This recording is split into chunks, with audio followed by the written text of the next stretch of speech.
അക്രമിക്കിലെ മല്ലന്മാർ.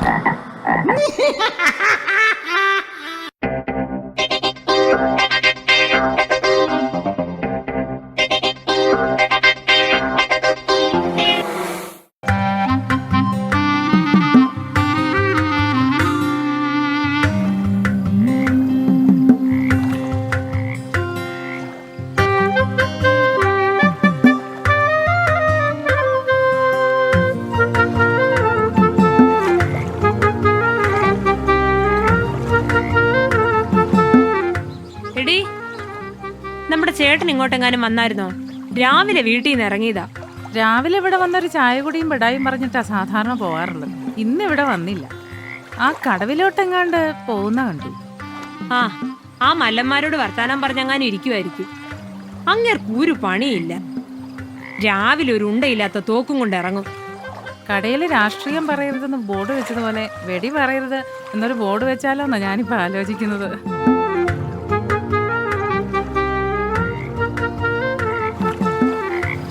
കടുപ്പത്തിലൊരു without ചായ. ആ ഇത് നല്ല കളി. നീയും കാലത്ത് കടന്നാക്കിയോ ചായ കുടി?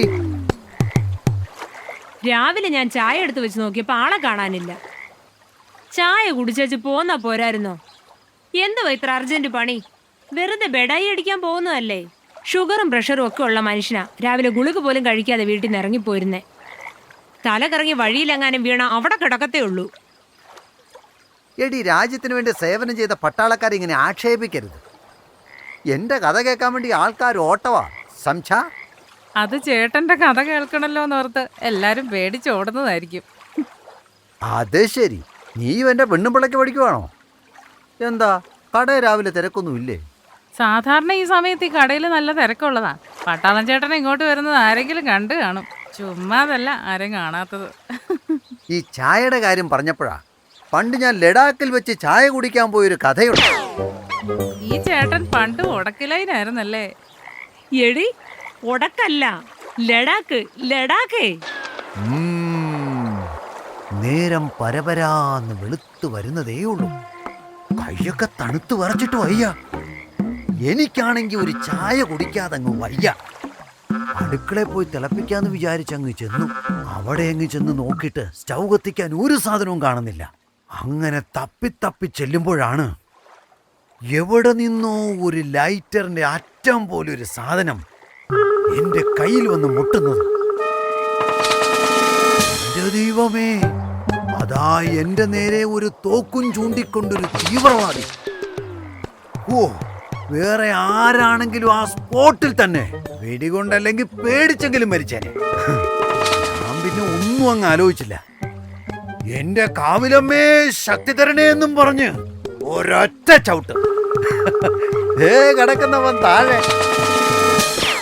അവന്റെ കയ്യിൽ നിന്ന് ആ തോക്ക് പിടിച്ചു വാങ്ങി ഞാൻ ചറപറാന്ന് വെടി തുടങ്ങി.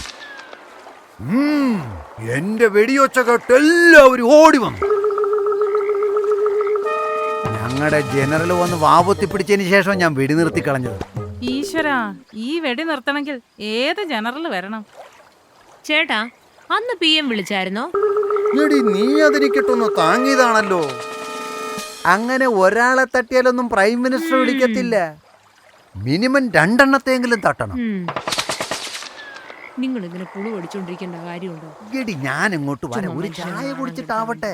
നിങ്ങൾ നീയാണ് എനിക്ക് ചായ തരത്തൂല, ചായ തരുന്നോർത്തിട്ട് കുടിപ്പിക്കത്തൂല. എന്ത് കഷ്ടമാണ് നിങ്ങളൊന്നും നോക്ക്. നിങ്ങളോട് ഞാൻ പറഞ്ഞതല്ലേ.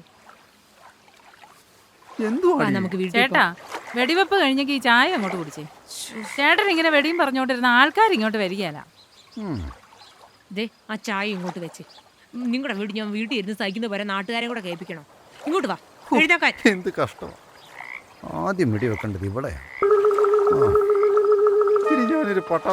ഇത്രയും പറഞ്ഞ കളിയാക്കിട്ടും പിന്നെ ഇരിക്കുക ചായ കുടിക്കാൻ വേണ്ടി.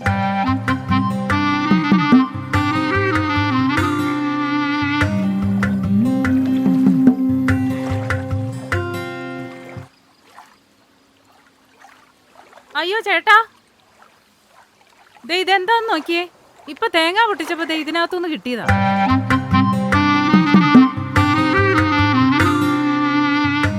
ഇങ്ങനെ നോക്കട്ടെ. ഇത് പെല്ലറ്റാണല്ലോ. പെല്ലറ്റോ? ഒരു പിടിയും കിട്ടുന്നില്ലല്ലോ. ഈ തേങ്ങയ്ക്കകത്ത് എങ്ങനെ പെല്ലറ്റ് വന്നു? ഈ ചേച്ചിയെ കടയെ നോക്കി ആരോ വെടിവെച്ചതാ. ആര് വെടിവെക്കാനാ? ഞാൻ ആർക്കും ഒരു ഉപദ്രവം ചെയ്തിട്ടില്ലല്ലോ. കടയിലെ പറ്റു തരാനുള്ള വല്ലവരും ആയിരിക്കും. ഒന്ന് ആലോചിച്ച് നോക്കിയേ, കഴിഞ്ഞ ദിവസം ആരോടെങ്കിലും പറ്റുകാശ് ചോദിച്ചായിരുന്നോ? ഞാൻ ആർക്കും പറ്റു കൊടുക്കാറില്ല.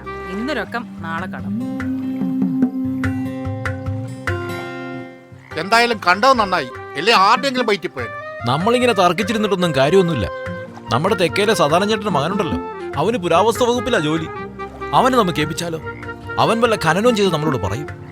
ഖനനോ വേണ്ട മനനോ വേണ്ട. ചേട്ടൻ ആ തേങ്ങാമുറി ഇങ്ങനെ, ഞാൻ പോയി അവിയലിന് തേങ്ങ അരക്കട്ടെ.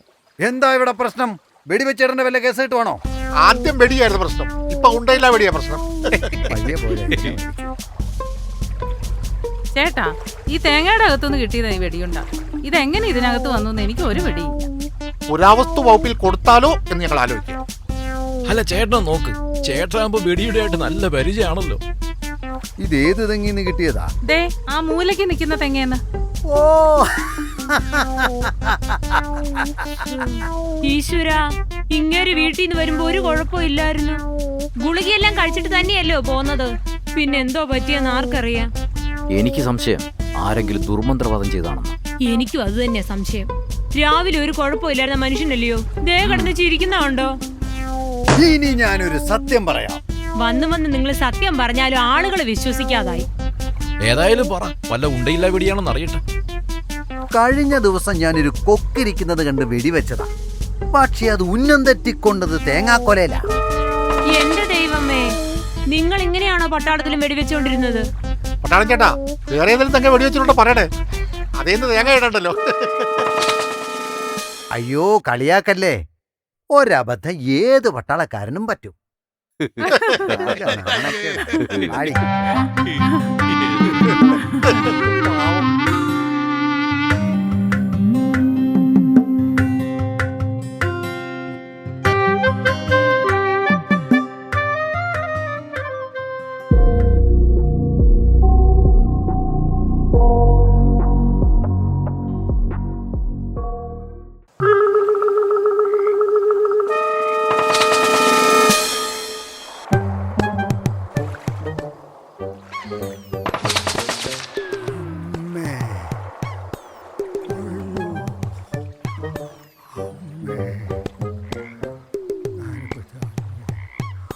ഇതെന്തു പറ്റിയതാ? നെറ്റിയൊക്കെ പൊട്ടിയിട്ടുണ്ടല്ലോ.